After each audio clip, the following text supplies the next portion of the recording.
జై చౌడేశ్వరి. శ్రీ తొగటవీర క్షత్రియ కులబాంధవుల చరిత్ర.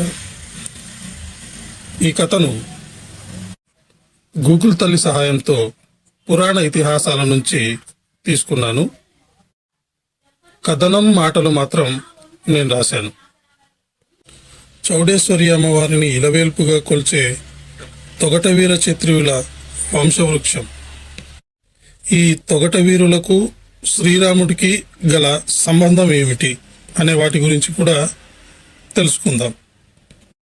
రాజ్యాలు అనేకమున్నా రాజ్యాలు లేని రాజులు ఈ తొగటవీరులు. వీరు బ్రహ్మతరంలోని 6వ తరానికి చెందిన సూర్యవంశం వారు ఈ తొగటవీరులు. అంటే త్రేతాయుగంలో 39వ తరంలో రాజైన శ్రీరాముడి కంటే 33 తరాల ముందువారు ఈ తొగటవీరులు. సూర్యవంశంలోని వారే, కానీ సూర్యవంశం వారు కాదు. ఎందుకంటే ఈ తొగటవీరులు సూర్యవంశ పరంపరలో పుట్టిన వారు కాదు కాబట్టి. సూర్యవంశ రాజులలో 6వ తరానికి చెందిన ఇక్ష్వాకు మహారాజుకు పిల్లలు లేని కారణంగా సూర్యవంశ గురువైన వశిష్ఠ మహాముని దగ్గరకు వెళ్లి ఉపాయం అడిగారు. వశిష్ఠ మహర్షి ఇక్ష్వాకు బ్రహ్మ గురించి తపస్సు చేయమని ఉపదేశం చేస్తాడు. ఇక్ష్వాకు మహారాజు బ్రహ్మ గురించి ఘోర తపస్సు చేయుచుండగా తొగట వీరుల జననం తెలుసుకున్న రాక్షసుల గురువైన శుక్రాచార్యుడు ఇక్ష్వాకు తపోభంగము చేయ ప్రయత్నించెను. పట్టువదలని ఇక్ష్వాకు మహారాజు ఘోర తపస్సు చేయసాగాను. తపస్సుకు ఫలితంగా బ్రహ్మ ప్రత్యక్షమై, పుత్ర, ఏమి వరం కావాలో కోరుకోనాయనా అని పలికెను.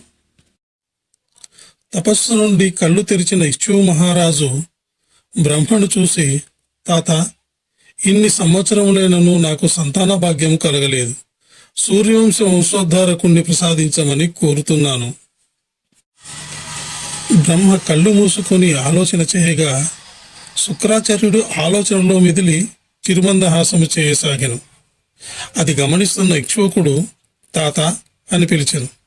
బ్రహ్మ కళ్ళు తెరిచి, నాయనా, ఈ కలశామృతము తీసుకో, దీనిని నీ పత్నికి ఇచ్చి త్రాగమని చెప్పు అని అదృశ్యమాయను. ఇక్ష్వాకుడు అమృత కలశాన్ని తీసుకుని రాజ్యానికి వెళ్లి తన భార్య లీలావతితో జరిగిన విషయం చెప్పి సంతోషంగా అమృత కలశాన్ని ఇచ్చాడు. లీలావతి ఎంతో సంతోషంగా కలశాన్ని తీసుకుని తన మందిరంలో ఉంచి స్నానానికి వెళ్ళింది. ఇంతలో పరిచారిక వచ్చి గదిని శుభ్రం చేస్తూ ఆ కలశాన్ని చూసి దానిని తీసుకొని వంటగదిలో పెట్టెను. వంటగదిని శుభ్రం చేసే పని మనిషి వచ్చి అన్ని సామాన్లు తీసుకొని సరయూ నదికి వెళ్ళి సామాన్లు శుభ్రం చేయుచు అమృత కలశాన్ని చేతికి తీసుకొని చూడగా అది వెండి బంగారంతో దగదగ మెరిసిపోతూ ఉండెను. ఏమిటిది అని దానిని పదే పదే చూస్తుండగా శుక్రాచార్యుడి మాయతో పని మనిషి అమృత కలశాన్ని పారవేయడానికి ప్రయత్నించెను. నదిలోని ఒక తామర పద్మం మీద ఒక చుక్క పడి ఆ బిందువు నదిలోని ఒక తామర పద్మం మీద ఆ అమృత బిందువు పడి పుష్పము వికసించెను. పుష్పము వికసించిన కొద్దిసేపటికే పిల్లవాడి ఏడుపు వినిపించెను. ఆ పని మనిషి పిల్లవాడి ఏడుపు వినిపిస్తున్న దశగా వెళ్లి చూడగా ఒక తామర పద్మంలో పిల్లవాడు ఏడుస్తూ కనిపించాడు. బిత్తరపోయి భయపడిన పని మనిషి వేగముగా రాజమందిరంలోకి పరిగెత్తెను.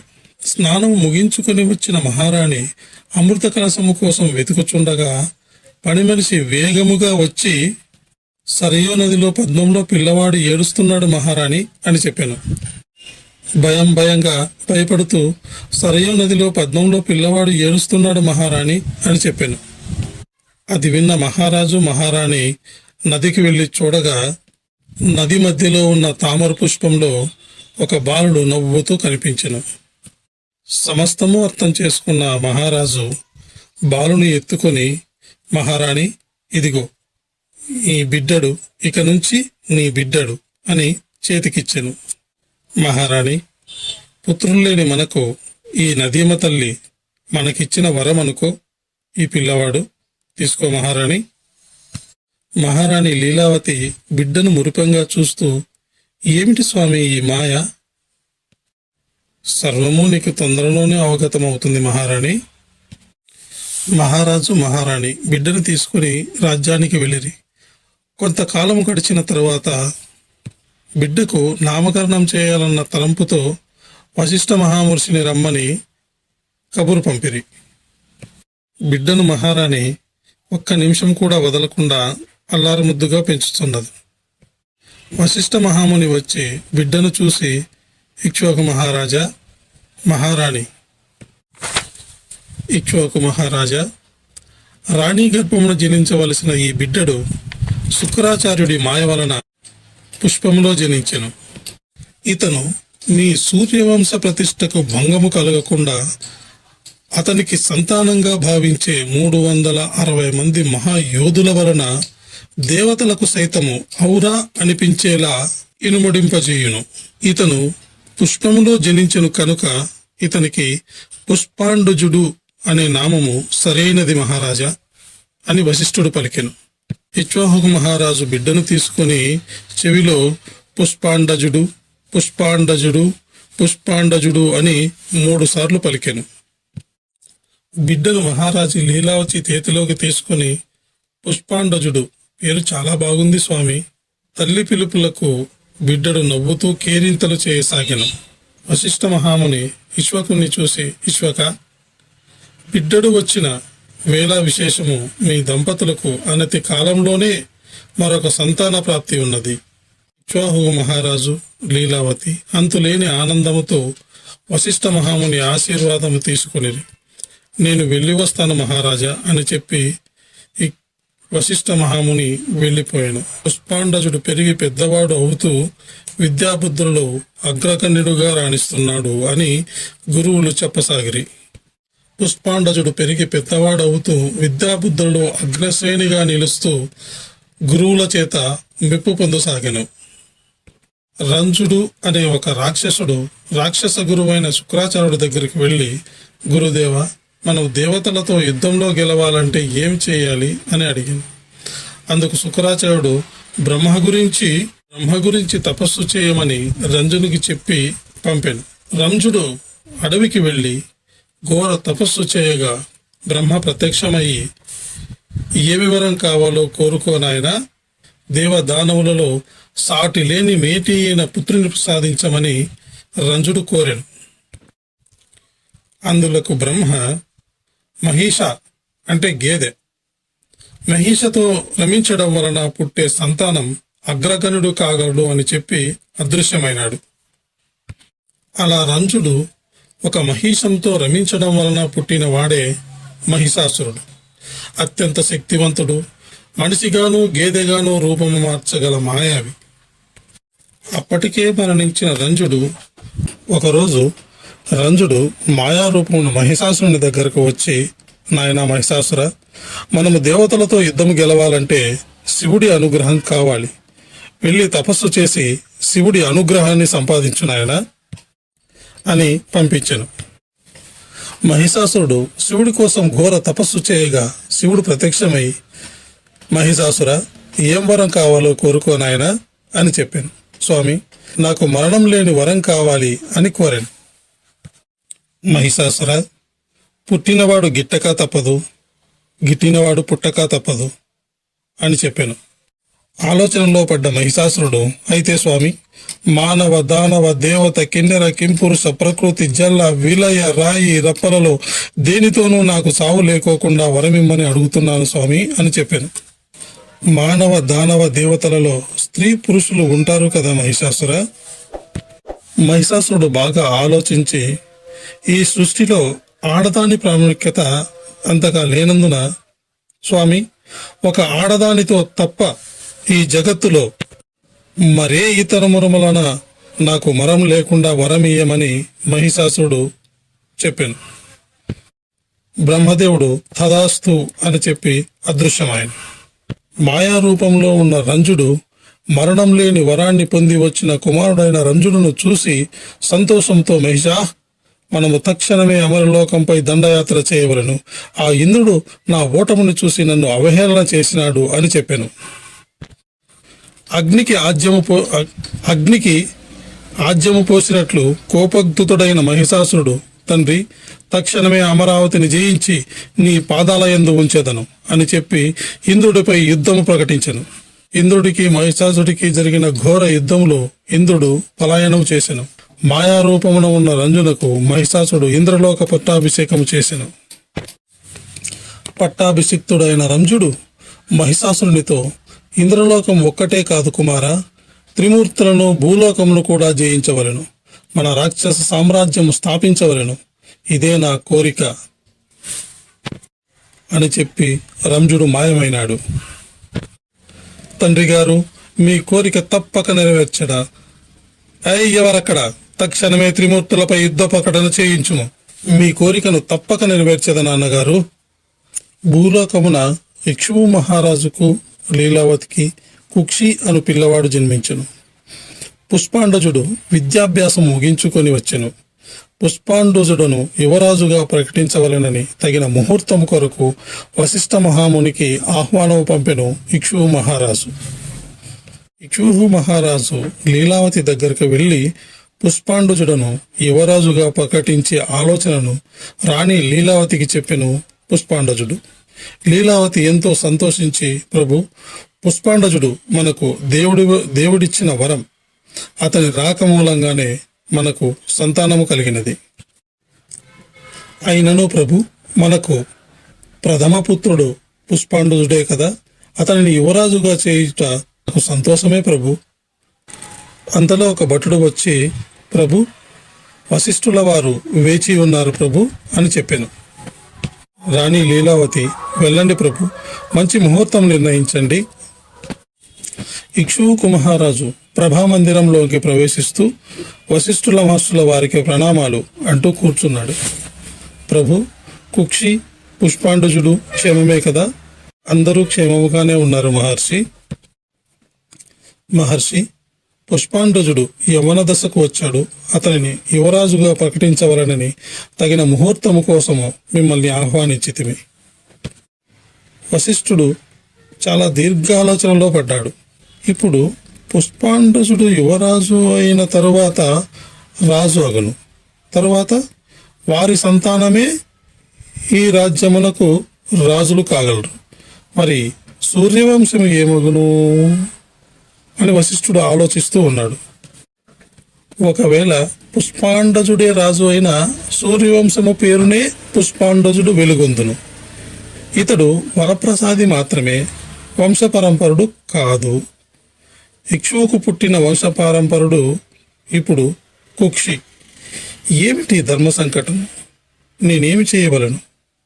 ఒకవైపు వంశపరంపరుడు బాలుడు అయిన కుక్షి, మరొక వైపు కారణజన్ముడు వరప్రసాది అయిన పుష్పాండజుడు. ఏమిటి ఈ మాయ? నన్ను స్వార్థపరుడిగా ఆలోచించమంటోంది ఏమిటి? ఎవరు అని వశిష్ఠ మహర్షి అంతలో తను తాను అంతర్మదనం చేసుకున్నాడు.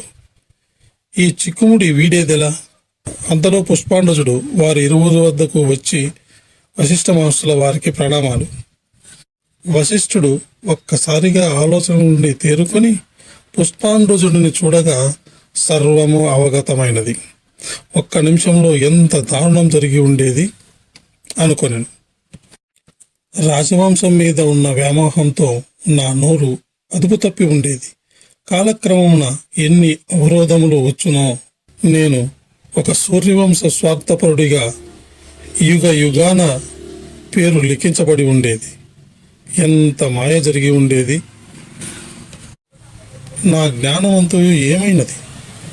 కాసేపు నన్ను మాయ వరించిందనుకుంటా. పుష్పాండజుడు వచ్చి, నాన్నగారు నన్ను రమ్మన్నారట. ఆ మాటలతో తేరుకొని వశిష్ఠుడు, రానాయన కూర్చో అని ఆసనం వైపు చేయి చూపించాడు.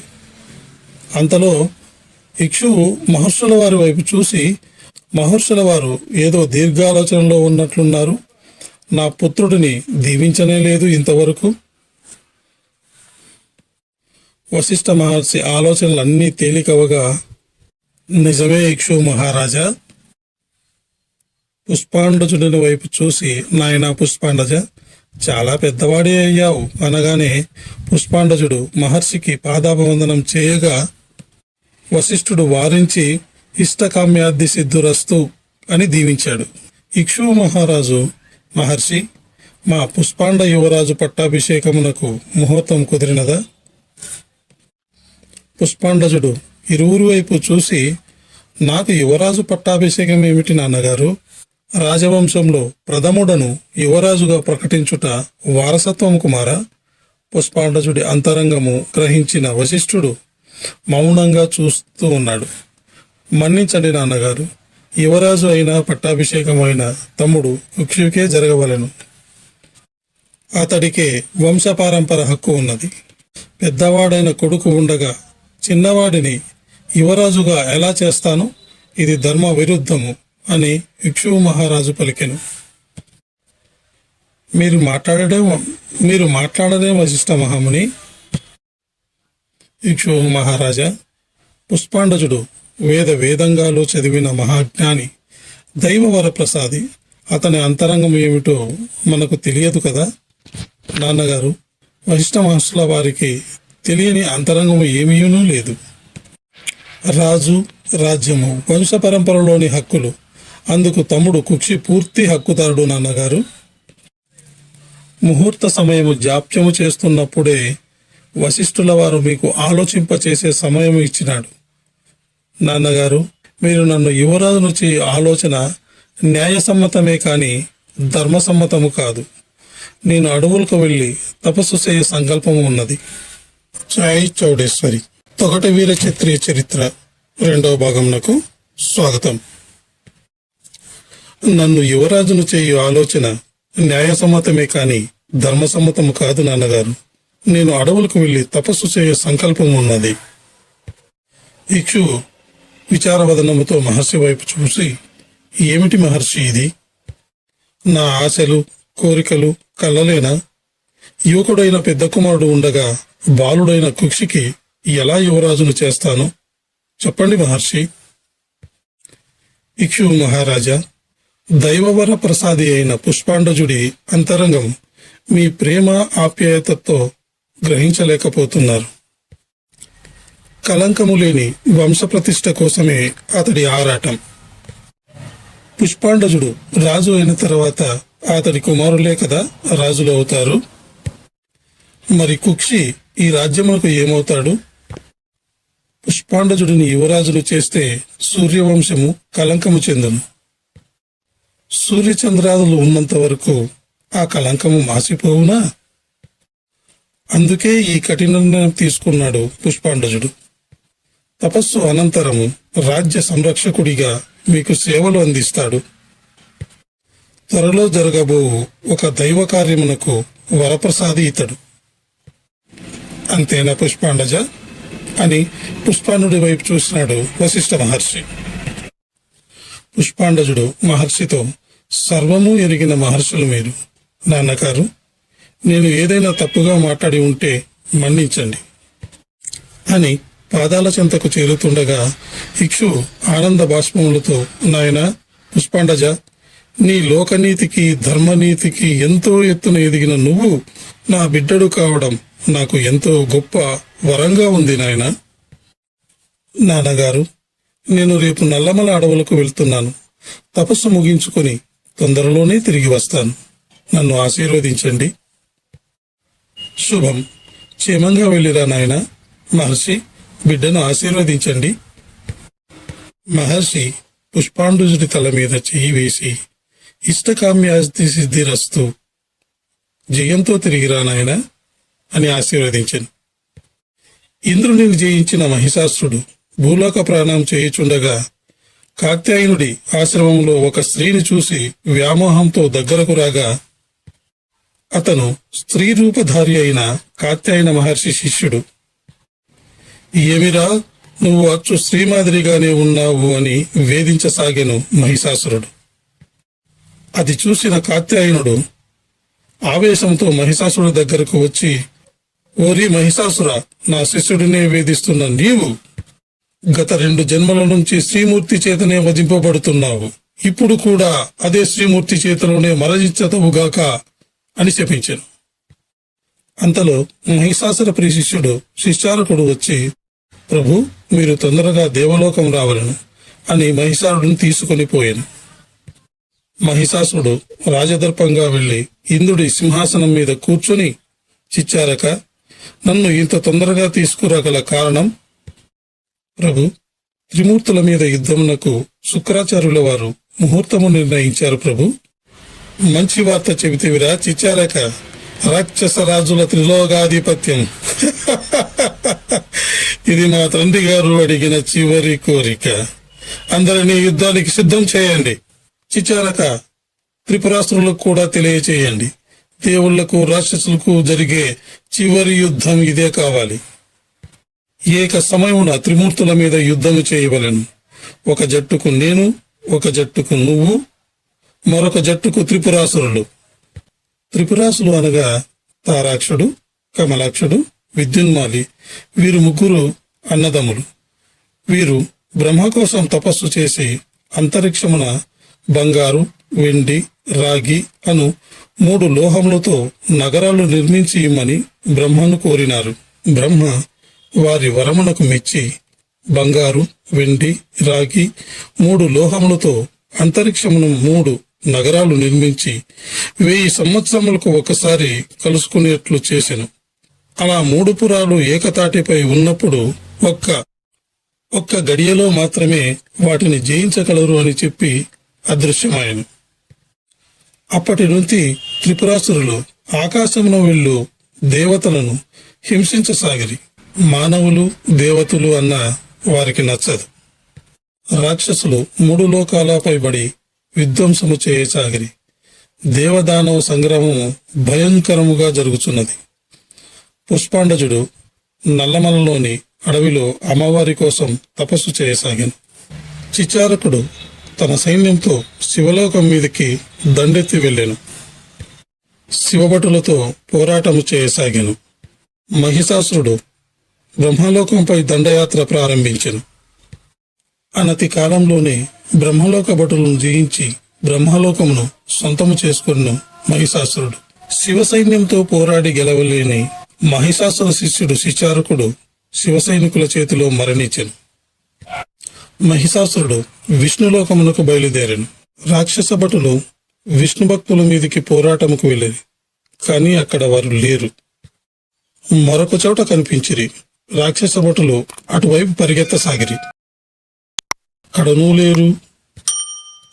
విష్ణుమాయ రాక్షస భటులను ముప్పు తిప్పలు పెట్టసాగాను.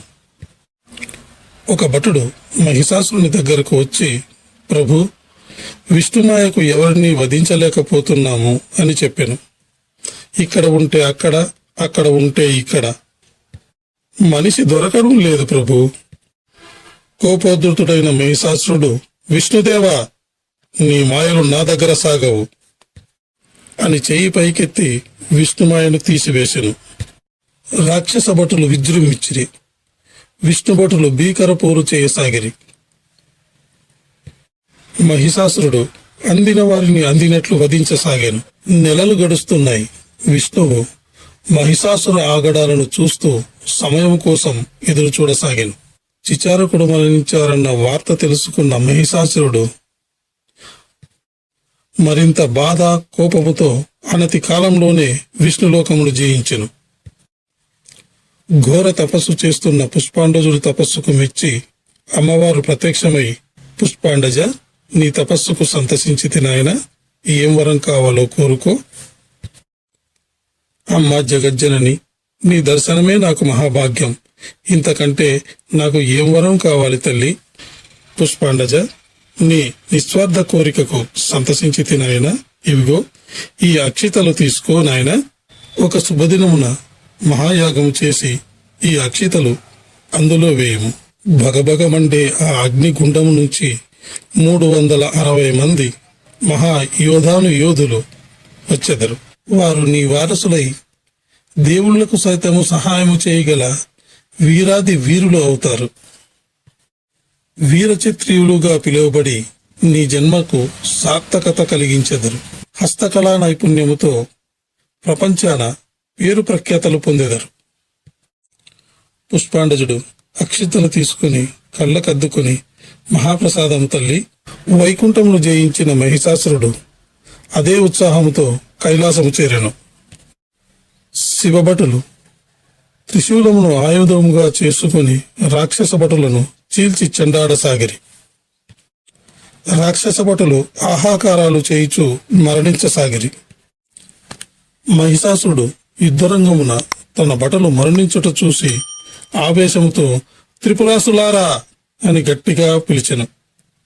మేఘమదనము చేస్తూ త్రిపురాసురులు కైలాసము చేరి శివభక్తులతో పోరాటం చేయసాగిరి.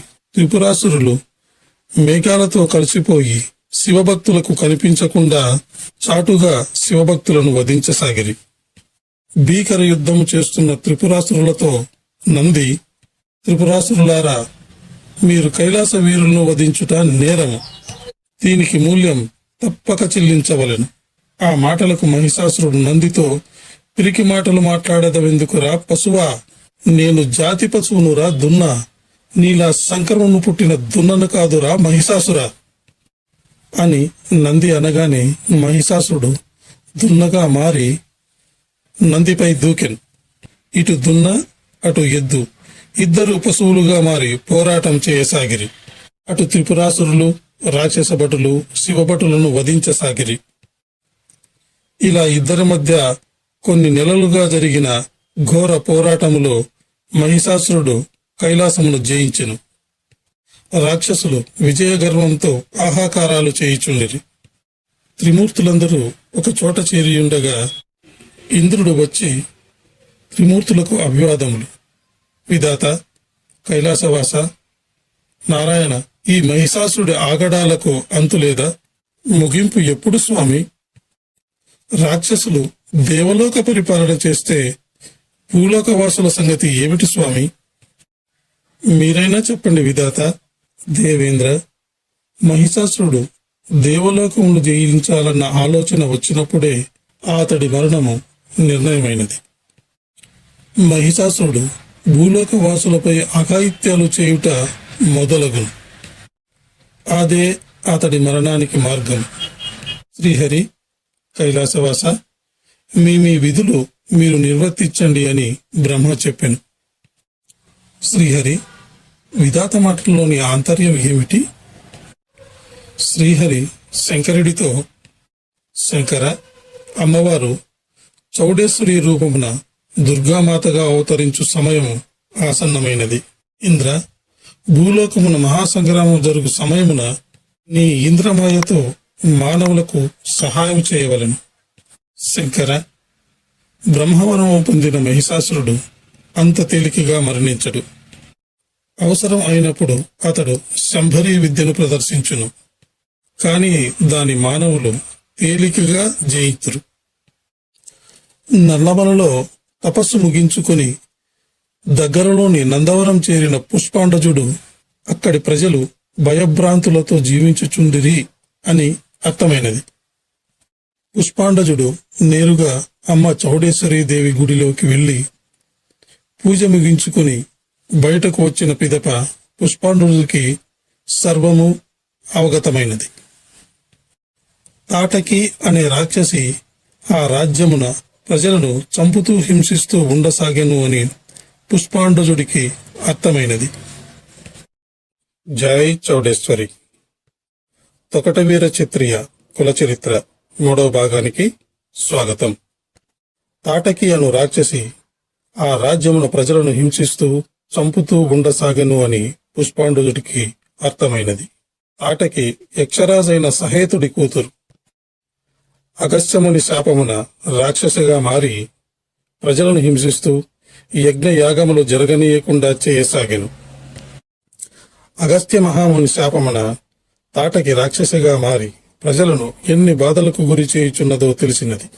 చౌడేశ్వరి రూపమున కాశీ విశాలాక్షి అమ్మ ఉన్న ఈ ప్రాంతంలో ఎటువంటి అరాచకములు జరగకూడదు. నేను తక్షణమే యజ్ఞము ప్రారంభించెదను. నన్ను ఆశీర్వదించండి మహాముని అని మనసున అగస్త్య మహాముని తలుచుకుని ఒక శుభదినమున యజ్ఞము ప్రారంభించెను. విషయము తెలుసుకున్న తాటకి యజ్ఞభంగమును చేయుటకు ఆకాశ మార్గమున వచ్చి యజ్ఞ ప్రాంతమంతటను నిప్పుల వర్షము కురిపించసాగాను. పుష్పాండజుడు తాటిక వైపు ఆవేశముగా చూసి, సహేతు కుమార్తె తాటకి, నేను పుష్పాండజుడను, బ్రహ్మవర ప్రసాదిని, యజ్ఞమునకు ఆటంకము కలిగించక ఇక్కడి నుంచి వెళ్ళు అనెను. తాటకి మరింత నిప్పుల వర్షము కురిపించసాగాను. బగబగ మండుతున్న యజ్ఞము మరింత ఎక్కువ మండసాగాను. పుష్పాండజుడు ఎక్కువ ఆలోచన చేయక బగబగ మండుతున్న యజ్ఞగుండమున మరింత ఆజ్యము పోసెను. నిలువెత్తు మంటయి ఆకాశమునంటెను. అదే అదనుగా అమ్మవారు ఇచ్చిన అక్షింతలు యజ్ఞగుండమున వేసెను. ఆకాశమే హద్దుగా మండుతున్న మంట సెగ 3 లోకములకు తాకెను. సెగకు తట్టుకొనలేక తాటకి పారిపోయెను. ఏమిటి ఈ సెగ? దేవలోకము అగ్నికి ఆహుతవుతున్నదా అని మహిషాసుడు భటులను హెచ్చరించెను. భగభగ మండే నిప్పుల కొలిమిలో నుంచి తీసిన ఇనుము వలె మండుచు శరీర కవచధారులై ఆయుధములు చేతబూని వజ్ర తేజస్సుతో 7 అడుగుల ఎత్తున కోర మీసములతో భగభగ మండే అగ్ని గోణముల వలె నుండు కనులతో స్వర్ణ వస్త్రధారలై మండుతున్న యజ్ఞగుండము నుండి ఒక్కొక్కరే 360 మంది ఏనుగుతో సమానమైన బలముతో వీరాది యోధులు వచ్చుచుండిరి. ఋషిమహర్షుల వేద పఠనములతో త్రిమూర్తులు ఆశీర్వాద పూలజల్లు కురిపించిరి.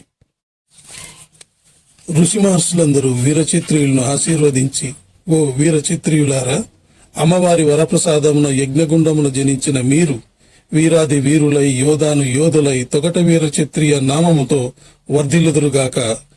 యజ్ఞకర్త అయిన ఈ పుష్పాండజుడే మీకు తండ్రి, కుక్షి అను యువరాజు మీకు పినతండ్రి, సూర్యవంశ పరంపర ఇక్షువు మహారాజు మీకు తాత అవుతాడు. మీ జన్మకు కారకుడైన మీ తండ్రి పుష్పాండజుడి ఆదేశానుసారము జీవించండి, శుభం అని పలికి ఋషి మహర్షులు వెళ్లిపోయిరి. బ్రహ్మ విష్ణు మహేశ్వర అశ్విని దేవతలందరూ తొగట వీరచిత్రియుల జననం శుభసూచికముగా భావించి పూలజల్లు కురిపించిరి. బ్రహ్మ త్రిమూర్తులతో, త్రిమూర్తులారా, మహిషాసుర వధకు మీ శక్తినంతా ధారపోసి అమ్మలనున్న అమ్మను ప్రార్థించి ఒక శ్రీమూర్తిని సృష్టించండి అని ఆకాశమున ఒక దివ్యవాణి పలికెను. తక్షణమే త్రిమూర్తులు ఏకమై తదేక ధ్యానముతో ఒక శ్రీమూర్తిని సృష్టించిరి. 4 చేతులతో, నుదుటున పెద్ద సింధూరముతో, పంటి కూరలతో, బారులు తీరిన శిరోజాలతో, 4 చేతులలో ఖడ్గము, కత్తి, ఢాలు, త్రిశూలముతో, చూచుటకు భయంకరంగా నాలుక బయటకు చాచి అతి భయంకరముగా కనిపించెను. బ్రహ్మదేవుడు ఆమెకు దుర్గామాతగా నామకరణము చేసెను. దేవతలందరూ దుర్గామాతను పూజించి మహిషాసుర విషయము తెలియజేసిరి. దుర్గామాత తక్షణమే మహిషాసుర మీదకు యుద్ధ ప్రకటన చేసెను. ఆటకిని భయపెట్టిన దండకారణ్యమునకు మహిషాసురుడు రాగా ఆహాకారములు చేయుచు మహిషాసురుడి మీదకు అస్త్రములు సంధించిన దుర్గామాత. మహిషాసురుడు దుర్గామాత భయంకర రూపము చూసి, త్రిమూర్తులారా, మీ పన్నాగమా ఇది అని మహిషాసురుడు గట్టిగా భటులారా అని కేక వేసెను. తక్షణము లక్షల కొద్దీ భటులు భూమి మీద ప్రత్యక్షమైనారు. మరుతక్షణమే కైలాస, వైకుంఠ, ఇంద్ర భటులు లక్షల కొలది ప్రత్యక్షమైనారు. యుద్ధ శంఖము మోగినది. రాక్షసులకు, దేవలోక వీరులకు ప్రత్యక్ష యుద్ధము జరుగుచున్నది. మహిషాసురుడు దేవభటులను పప్పులు బెల్లముల వల తినసాగెను. దుర్గామాత రాక్షస భటులు తలలు నరుకుతూ రక్తదాహము తీర్చుకొనుచుండెను. మహిషాసురుడు తిన్న దేవలోక భటుల ఎముకలు గుట్టలు గుట్టలుగా పడసాగెను. దుర్గామాత రక్తదాహానికి రాక్షసుల శవాలు గుట్టలపై గుట్టలు పడసాగెను. ఇలా కొన్ని నెలలు సాగిన యుద్ధంలో దేవలోక భటుల సంఖ్య తగ్గసాగెను. దుర్గామాత ఒకరిని చంపి రక్తదాహము తీర్చుకున్న తరువాత మరొక రాక్షసుడు పుట్టసాగెను. కాని దేవలోక వీరులు చచ్చుటయే గాని పుట్టుటలేదు. ఇలాగే యుద్ధం జరిగిన కొన్ని నెలలకు దేవలోక భటులు పూర్తిగా నశింతురు. ఈ విషయము దుర్గామాతకు తెలియడం లేదు. తను అందిన వారిని అందినట్లు చంపుకుంటూ పోతోంది. యుద్ధము మొదలైనప్పటి నుంచి పుష్పాండజుడు చౌడేశ్వరి ఆలయంలో అమ్మవారి ధ్యానంలో నిమగ్నమై ఉన్నాడు. క్షత్రియ వీరులు చౌడేశ్వరి అమ్మవారికి పూజా పరిచర్యలు చేస్తూ ఉన్నారు. క్షత్రియ వీరులకు యుద్ధ వాతావరణం తెలిసినా తండ్రి గారి అనుమతి కోసం ఎదురు చూస్తూ ఉన్నారు. దుర్గాదేవి నెలల కొలది రాక్షస భటులను చంపుతున్నా వారు తరగడం లేదు. మాతకు యుద్ధ అలసత్వము మొదలైనది. పూజలో నిమగ్నమై ఉన్న పుష్పాండజుడికి చౌడేశ్వరి దేవి పలుకులు వినిపించసాగాను. పుష్పాండజ, నీ తోయిఘట వీరులు యుద్ధమునకు వెళ్ళు సమయం ఆసన్నమైనది నాయనా. 360 మంది వీరులను సిద్ధం చేయము. రేపు సూర్య సమయమునకు సోదరికి తోడుగా కథన రంగమున తోయఘట వీర క్షత్రియుల పరాక్రమముతో మలియుద్ధము ప్రారంభమగుడు అని పలికెను అమ్మ చౌడేశ్వరి దేవి. ధ్యానము నుండి ఉలిక్కిపడి లేచిన తండ్రిని చూసి క్షత్రియ వీరులందరూ పరుగున వచ్చి, తండ్రి గారు ఏమైనది అని పలకరించిరి. పుష్పాండజుడు అమ్మ చౌడేశ్వరి వైపు చూసి నమస్కరించి, నీ మాట నాకు శిరోధార్యము తల్లి అని పలికెను. పుత్రుల వైపు చూసి, పుత్రులారా, అమ్మ ఆశీర్వాదమైనది. వీరక్షత్రియులారా, మహిషాసురుడు దేవలోకమున కాలుమోముట మొదటి తప్పు. 3 లోకములను జయించి తినని విర్రవీగి సింహాసనాలను అధిష్ఠించుట చేయరాని 2వ పాపము. భూలోకమున ఋషిమహర్షులను వేధించుట 3వ పాపము. మహిషాసుర సంహారం కోసము త్రిమూర్తులచే సృష్టించబడిన అమ్మ దుర్గామాతకు తోడు నీడై అమ్మకు కవచములే ఉండి రాక్షసులను సంహరిస్తూ అమ్మ చేయు మహిషాసుర వధకు పూర్తి సహకారం అందించండి నాయనలారా. రేపు సూర్య సమయమునకు అందరూ సిద్ధం కండి. ఇది అమ్మ చౌడేశ్వరి ఆదేశం. మీ అందరికీ ఇది గొప్ప వరం. తోయఘట వీరుల వర పరాక్రమము 7 లోకములకు శుభసూచికము కావలెను. యుద్ధమున మీ వర పరాక్రమ విశేషాలు నలుదిశలా వ్యాపించవలెను. ఒకరికి ఒకరు తోడుగా అప్రమత్తతతో ఉండండి. అమ్మ ఆశీర్వాదం మీకు ఎల్లప్పుడూ ఉంటుంది. తోయఘట వీరులు అనగా తొగట వీరులు. తొగట వీరుల ఆనందమునకు అవధులు లేవు. యుద్ధరంగమున చేరలోనని అందరి మనసులు ఉర్రూతలూగుతున్నవి. క్షత్రియ పుత్రులకు యుద్ధమునుగా ఒక విన్యాసము. యువ తొగట వీరులకు ఇది మరింత ఉత్సాహం. సూర్యోదయ అనంతరము అమ్మవారికి పూజ చేసి క్షత్రియ వీరుల సాంప్రదాయ పద్ధతిన బలులు సమర్పించి తండ్రి పుష్పాండజుడి ఆశీర్వాదము తీసుకుని ఖడ్గ కవచదారులై ఏక సమయమున అశ్వములను అధిరోహించి యుద్ధరంగము వైపు పరుగులు తీయగా వాయు వేగమున అశ్వములు పరుగులు తీయుచున్నవి. భూదేవి దారి తీయగా మేఘములు పూలజల్లు కురిపించగా వాయు వేగమున అశ్వములు పరుగులు తీయుచుండగా 360 మంది తొగట వీరులు ఏకకాలమున ఏక సమయమున అశ్వములను అధిరోహించి పరుగులు తీయించగా అశ్వముల గిట్టల నుంచి నిప్పురవ్వలు రాసాగాను. ఇలా పంచభూతముల ఆశీర్వాదముతో యుద్ధరంగము చేరిరి తొగట వీరులు. లక్షల కొలది రాక్షస దేవలోక సైన్యములు. ఒకవైపు దుర్గామాత, మరొక వైపు మహిషాసురుడు రథములపై టీవీగా కూర్చుని ఉన్నారు.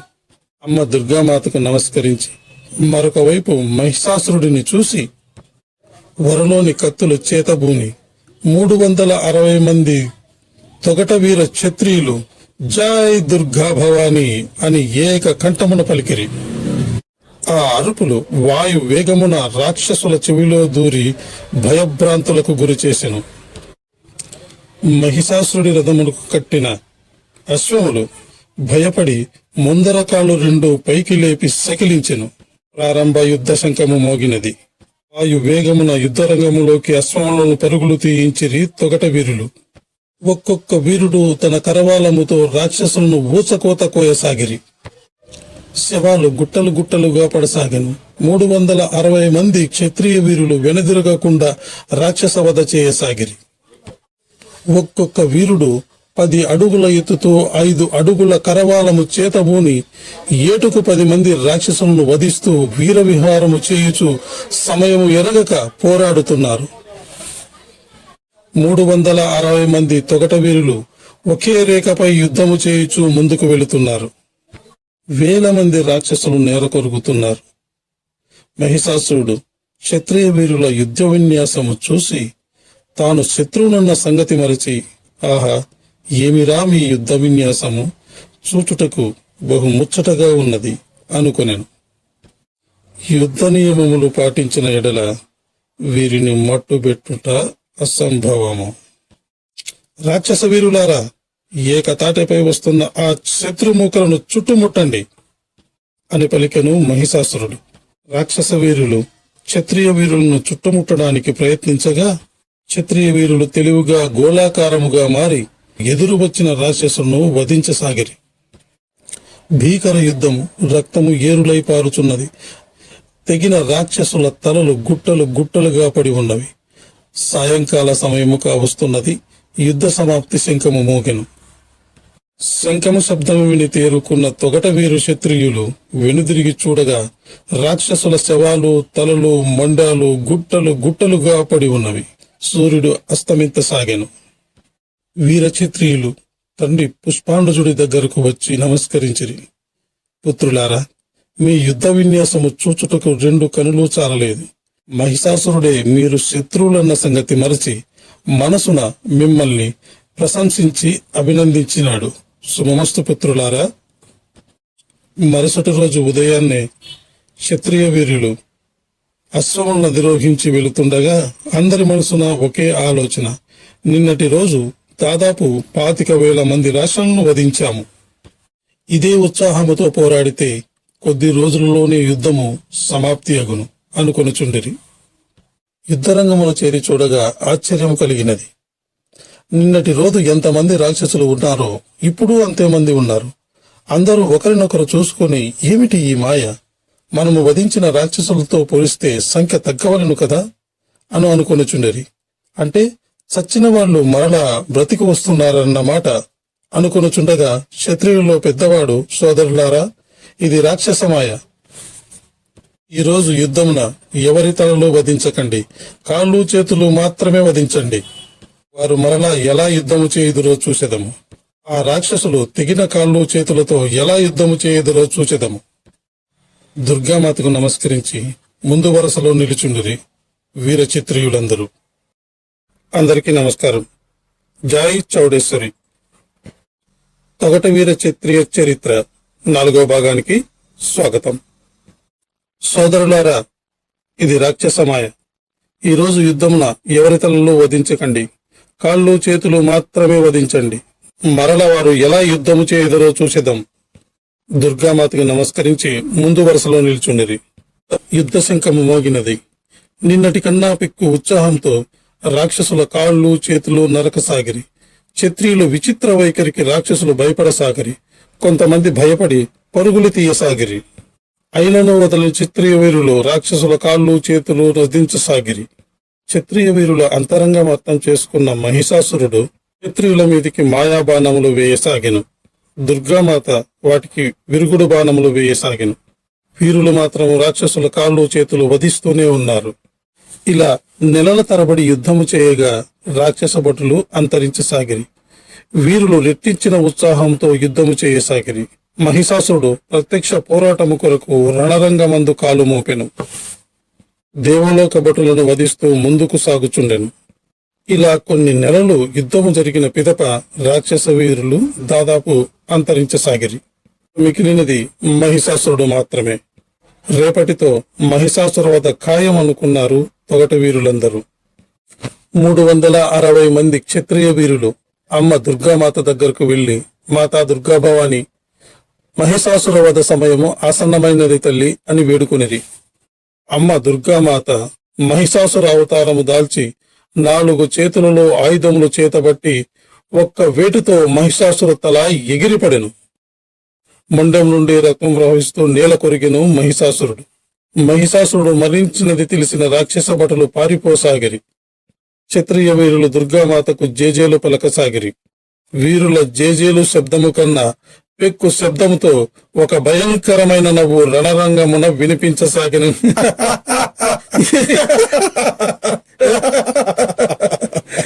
అన్న విచిత్రమైనవు వినిపించసాగెను యుద్ధరంగమున. వీరులు చూస్తుండగానే మహిషాసురుడు మరణించిన రక్తము నుంచి 100 మహిషాసురులు పుట్టుకొచ్చిరి.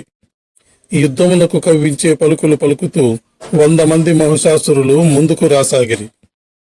మన వీరులు 100 మంది యమ మహిషాసురుడితో యుద్ధము చేయసాగిరి.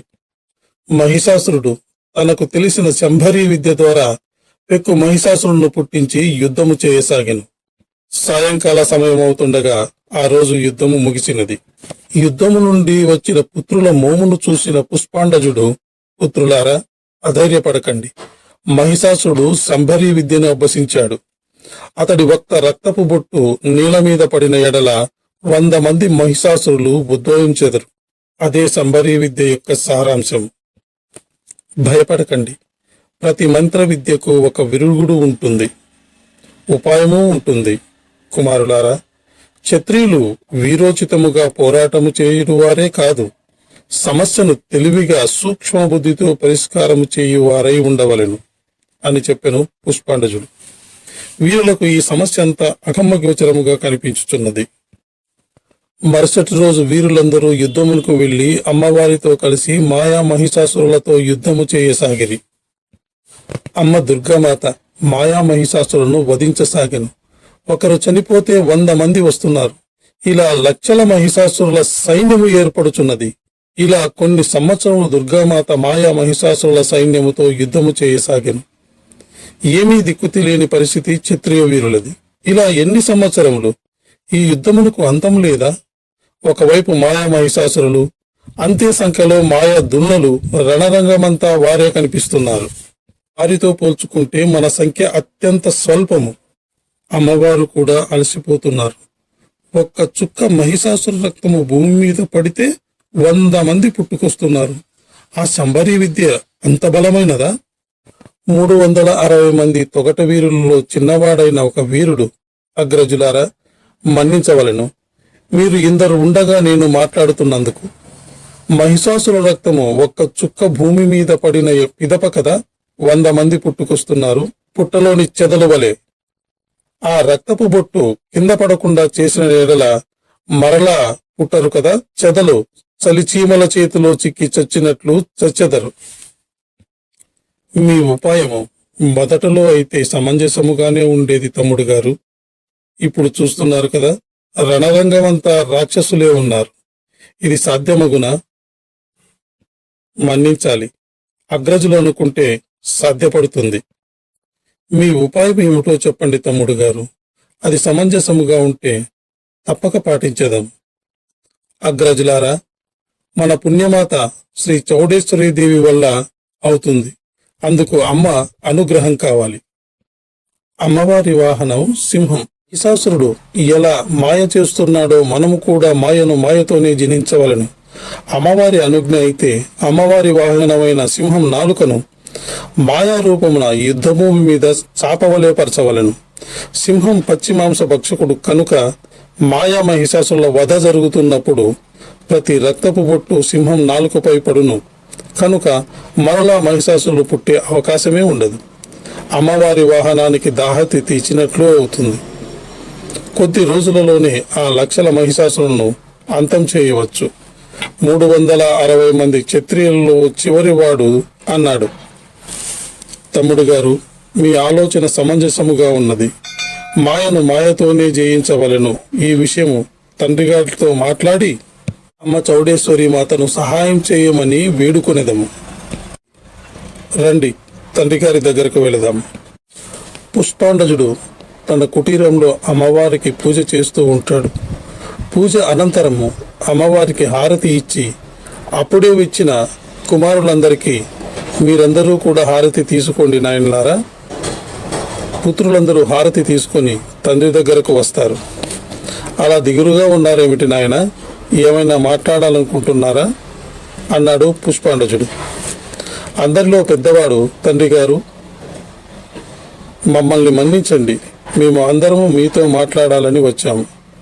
పుష్పాండజుడు చిన్నగా నవ్వి, మీ అందరి మనసున ఉన్న ఆలోచన నాకు తెలియను. అమ్మవారి సహాయాన్ని నా ద్వారా అడగమని చెప్పడానికి వచ్చారు. ఆ చౌడేశ్వరీ దేవి అనుగ్రహం తొగటవీర శత్రువులైన మీకు ఎల్లవేళలా ఉంటుంది నాయన. ఈ రోజు నుంచి నవరాత్రులు మొదలు అమ్మవారు రోజుకు ఒక రూపమున అలంకరణ చేయించుకుంటారు. 9వ రోజున ఆ దుర్గామాత ఆదిపరాశక్తి అవతారము ఉంటుంది. అదే యుద్ధములకు చివరి రోజు కావచ్చునేమో. ఉదయాన్నే అమ్మ ఆశీర్వాదం తీసుకొని వెళ్ళండి. పుత్రులందరూ కుటీరం నుండి బయటకు వెళ్ళసాగిరి.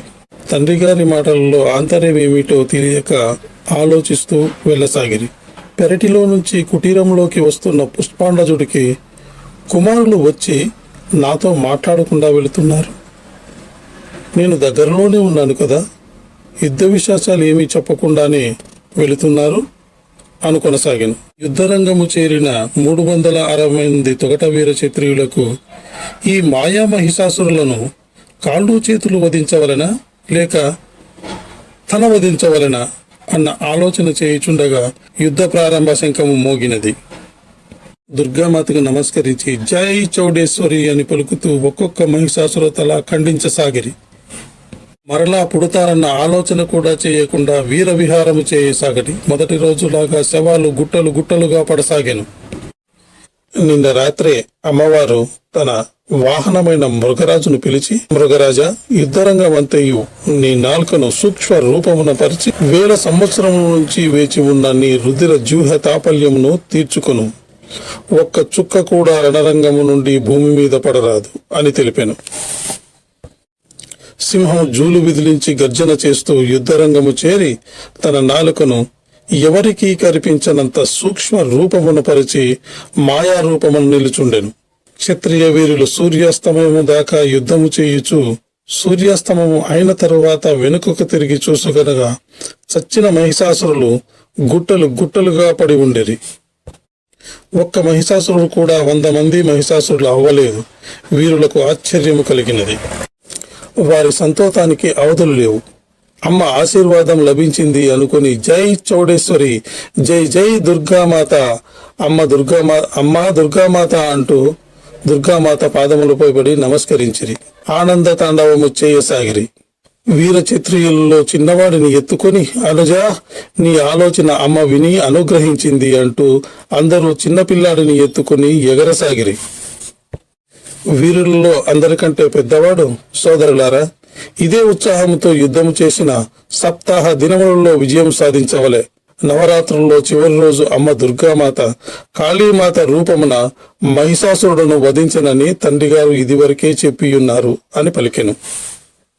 యుద్ధము జరిగిన ఈ సప్తాహ దినములలో మాయా మహిషాసురులు పూర్తిగా నశించిరి.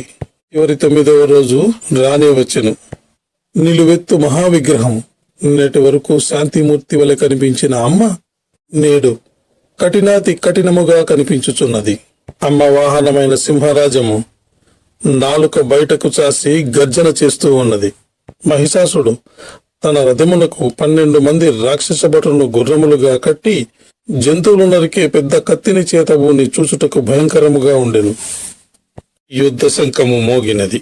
మహిషాసురుడు మాయాబాణములు సంధించి అమ్మను తాళ్లతో కట్టివేయ ప్రయత్నించెను.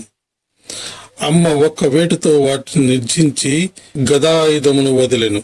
మహిషాసురుడు తన బాణములతో గదను ఛేదించెను.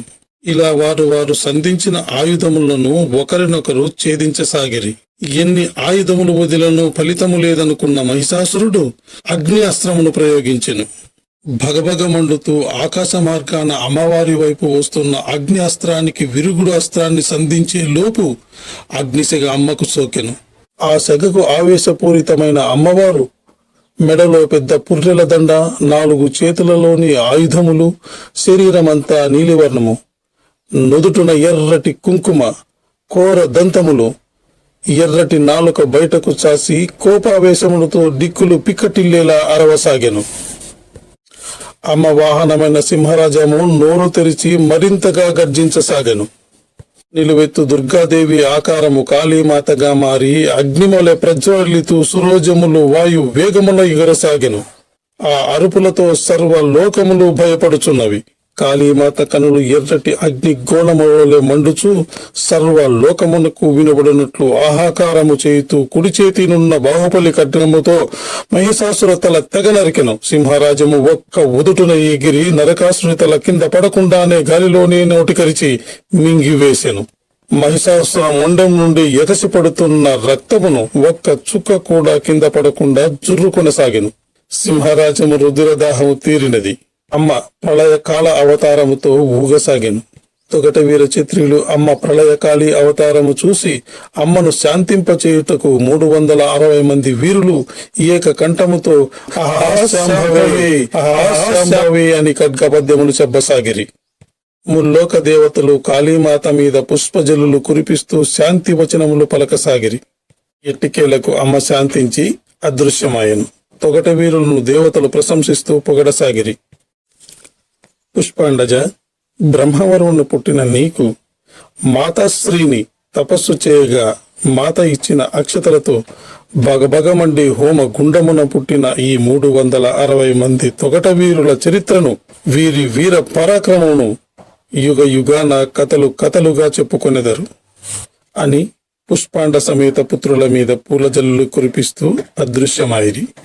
రాబోయే ఎపిసోడ్స్ లో జ్యోతులు ఎందుకు చేయాలి, చౌడమ్మ పద్యములు ఎప్పుడు పుట్టినవి, సమయమున రతి ఎందుకు వేయాలి, జ్యోతి సమయమున అమ్మవారికి రక్తదాహము ఎప్పుడు వేస్తుంది, విషయాల మీద నెక్స్ట్ ఎపిసోడ్స్ ఉంటాయి. దయచేసి అందరూ వినండి. సెలవు. శుభం. జై చౌడేశ్వరి. ఒక రచయితగా నేను ఈ కథను ఊహించి రాసినది కాదు.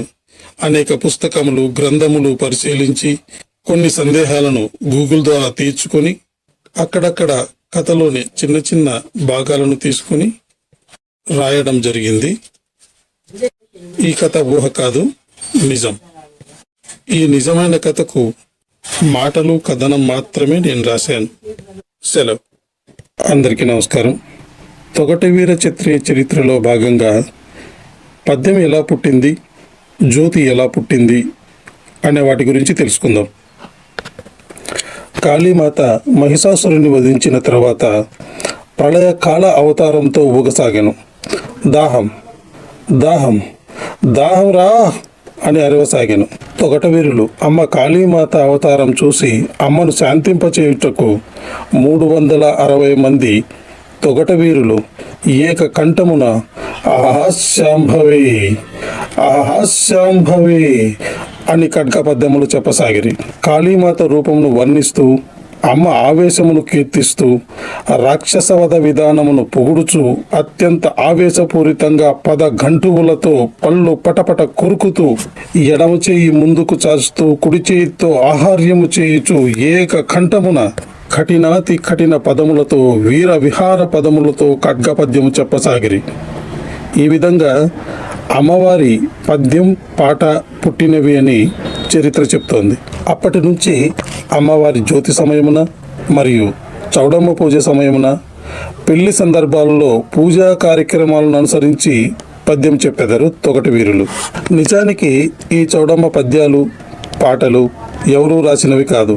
త్రేతాయుగమున 6వ తరంలోని ఇక్షు మహారాజా వరపుత్రుడి కుమారులు అయిన 360 మంది తొగట వీరులు చౌడేశ్వరి దేవి ఆశీర్వాదమున మహిషాసుర యుద్ధానంతరము మొదటి ఉగాది రోజు అమ్మవారికి జ్యోతి బోనాలు సమర్పించిన సందర్భంగా 360 మంది క్షత్రియ వీరులు చౌడేశ్వరి దేవి యుద్ధ విన్యాసములు కీర్తిస్తూ ఒక్కొక్కరు ఒక్కొక్క పద్యము చెప్పినారు అని పురాణ కథనం. కొన్ని శతాబ్దాలుగా ఈ పద్యములు తొగట వీరుల నోట వినిపిస్తూ నేటికి ఆ పద్యములు ఆదరణ పొందుతున్నవి.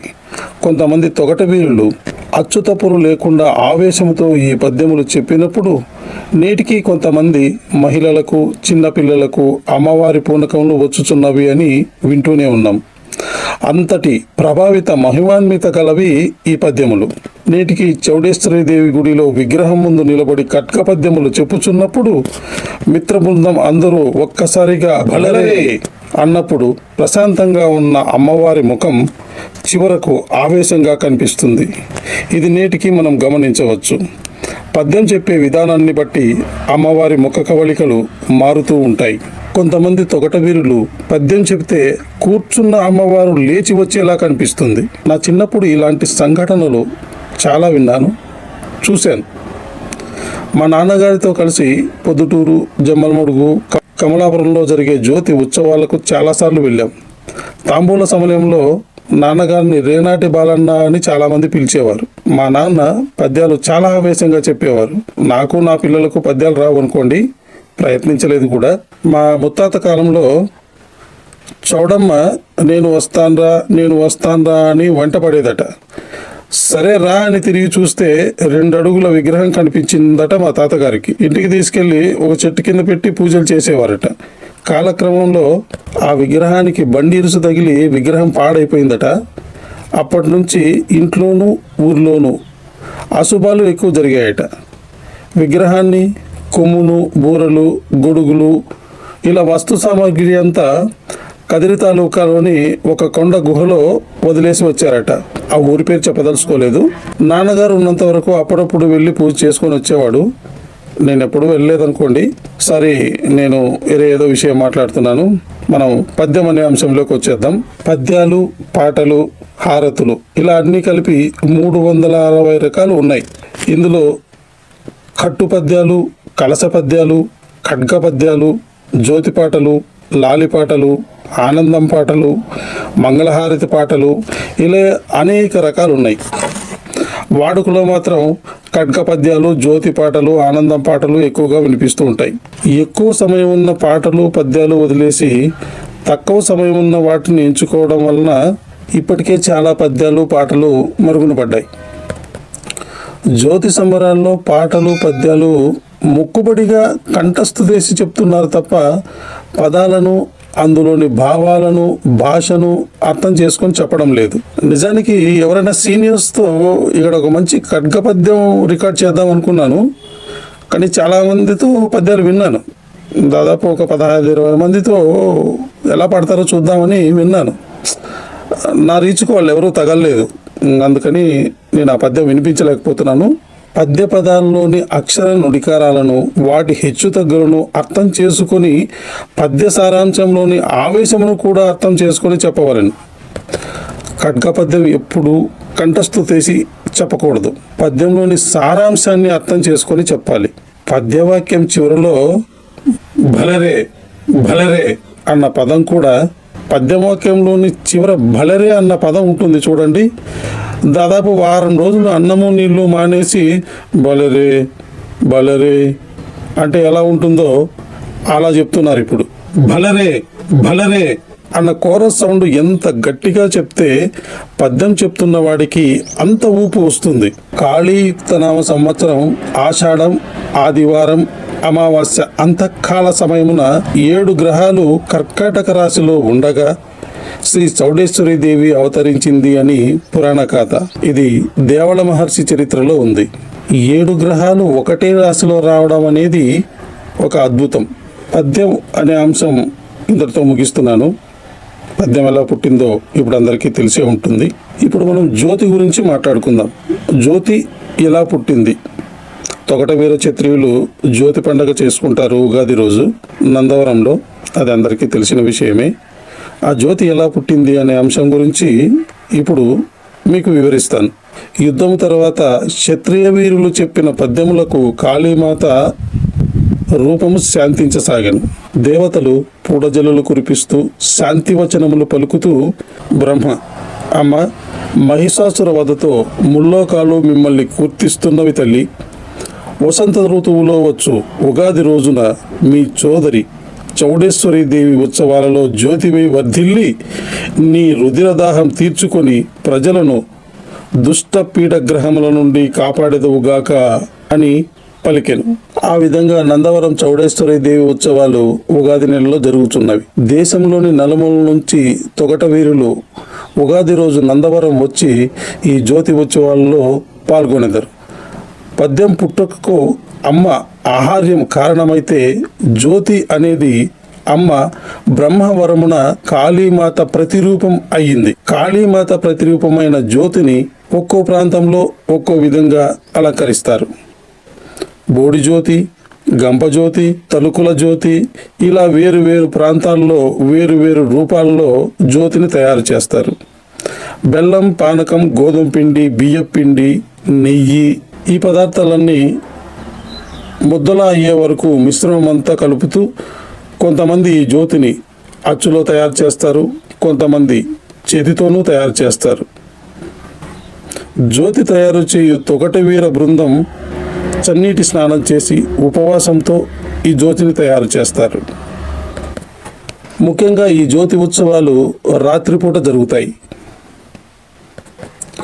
జ్యోతిని తయారు చేయు సమయంలోనే కలర్ కుంకాలతో అమ్మవారి ప్రతిమను తయారు చేస్తారు. దీనినే అమ్మవారు రతి అని కూడా అంటారు. జ్యోతి చేయడం పూర్తి అయిన తరువాత జ్యోతి ఆడే బృందానికి, సహాయకులకు తాంబూలాలు ఇచ్చి కంకణాలు కడతారు. ఒక్కొక్కరు ఒక్కో బాధ్యత వహిస్తారు.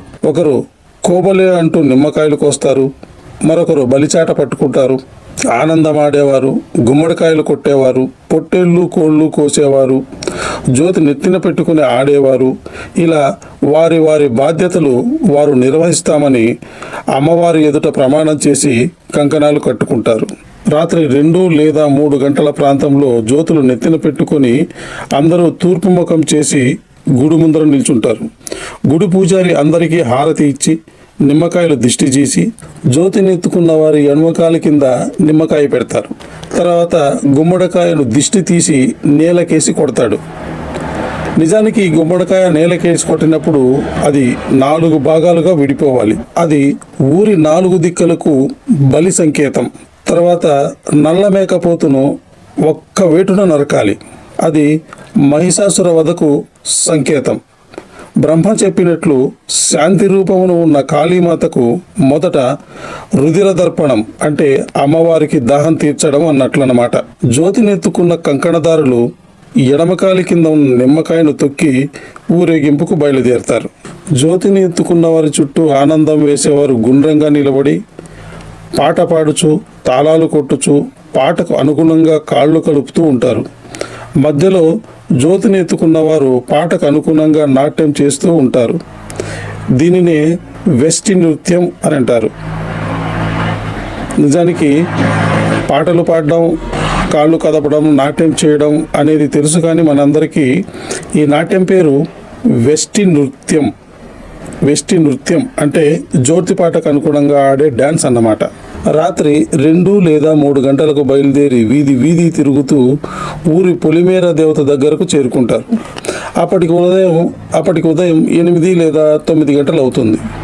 జ్యోతిని ఆర్పడానికి సల్ల అంటే పెరుగు లేదా మజ్జిగను ఉపయోగిస్తారు. వీధి వీధి తిరుగుతూ జ్యోతిని ఆడుతున్నప్పుడు ముందుగా ఒకరు నిమ్మకాయలు కోస్తారు. 3 దారులు మలుపు వచ్చినప్పుడు గుమ్మడికాయను కొడతారు. ఆ రోజు మహిళలు వీధి వీధి అంతా పేడతో అలికి ముగ్గులు వేస్తారు. జ్యోతిని చివరి వరకు ఒకరే మోయలేరు కనుక ఒకరినొకరు మార్చుకుంటూ ఉంటారు. ఆ వ్యక్తి అప్పటికప్పుడు నిండు కొడవ నీళ్లతో స్నానం చేసి జ్యోతిని ఎత్తుకోవాలి.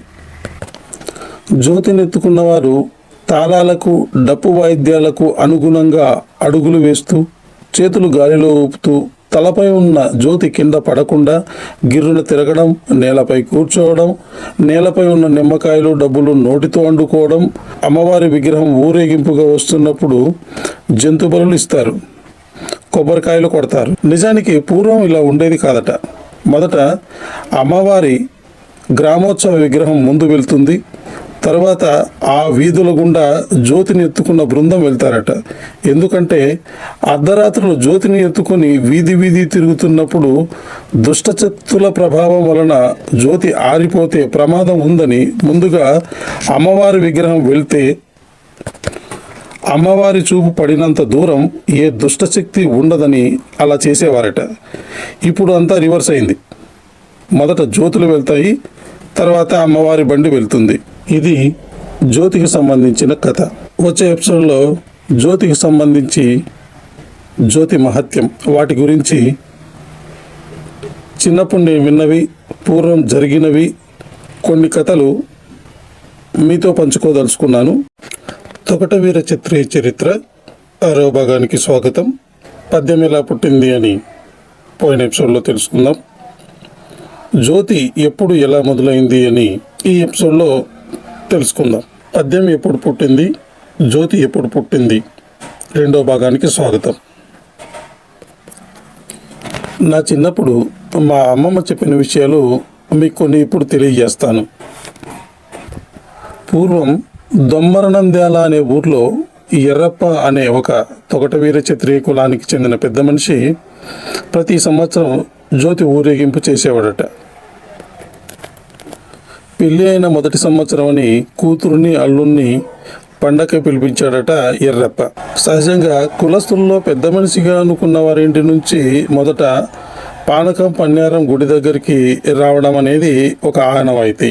ఆ రోజు జ్యోతి ఉత్సవం మొదలై ఊరేగింపుకు వెళ్ళిన తర్వాత ఎంతో అనుభవజ్ఞులైన వారు జ్యోతిని ఎత్తుకుని ఆడుతుండగా కాలు మడగపడి ముందుకు పడుతుండగా గుంపులో ఆనందం ఆడుతున్న ఎర్రప్ప ఒక్క ఉదుట జనం మధ్యలో నుంచి పైకి ఎగిరి కింద పడుతున్న జ్యోతిని పట్టుకున్నాడట.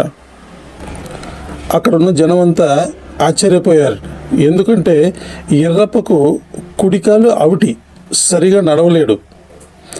అలాంటి ఎర్రప్ప అంత దూరం ఎగిరి ఎలా జ్యోతిని పట్టుకున్నాడో ఎవరికీ అర్థం కాలేదు. కానీ ఊరిలో ఏదో అరిష్టం జరిగిందని మాత్రం ఎర్రప్పకు అర్థమైంది. ఊరి పెద్దలందరూ వచ్చి జ్యోతి కింద పడితే ఊరికి అయిష్టం, ఆపేయండి అన్నారట.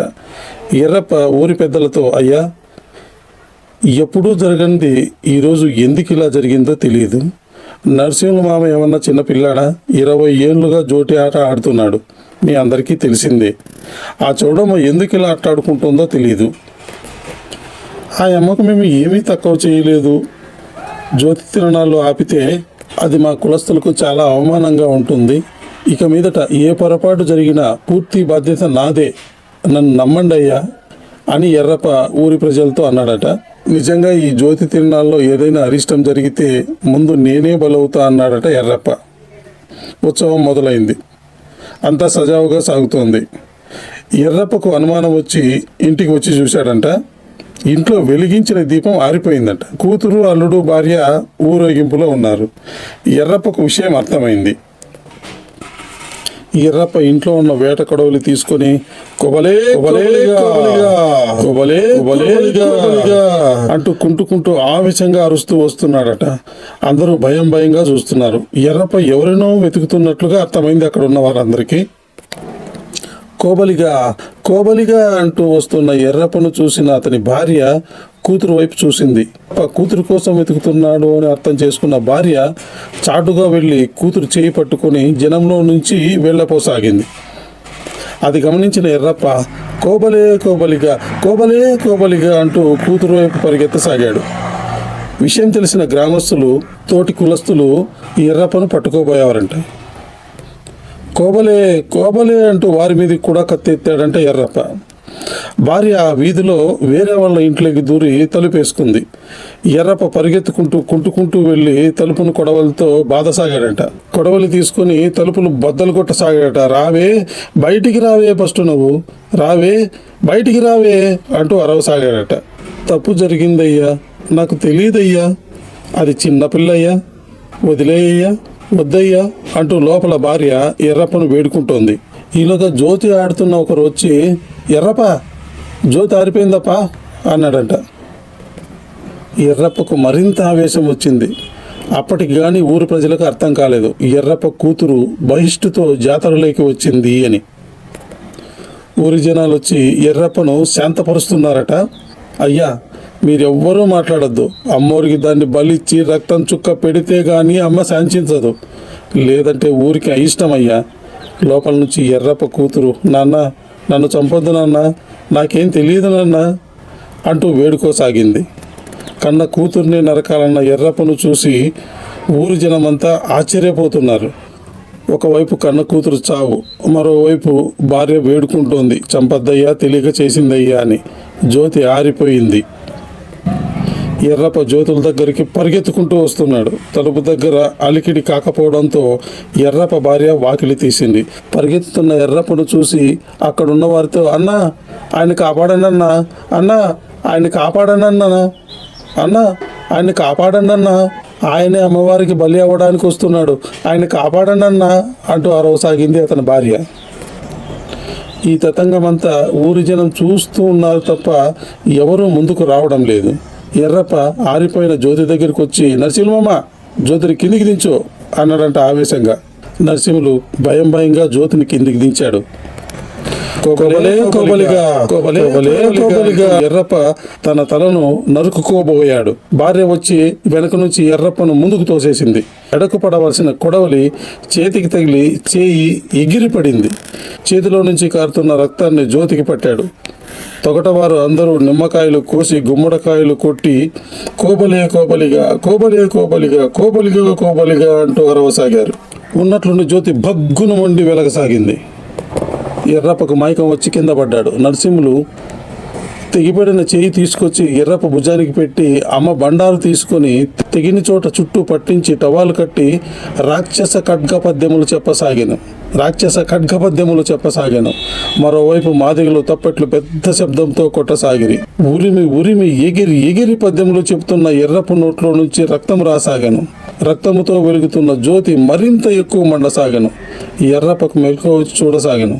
పద్యం చెప్తున్న నరసింహులకు ఆయాసం ఎక్కువైపోయి మైకం రాసాగాను. కింద పడుతున్న నరసింహులను ఎర్రప్ప లేచి పట్టుకొని మరింత గట్టిగా పెద్దం చెప్పసాగాను. ఎర్రప్ప తెగిన చేయి ఉందా లేదా అన్న సంగతి కూడా అతనికి గుర్తులేదు.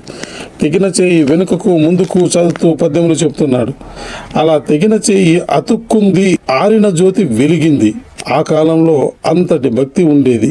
పిలిస్తే పలికే అమ్మవారు ఉండేవారు.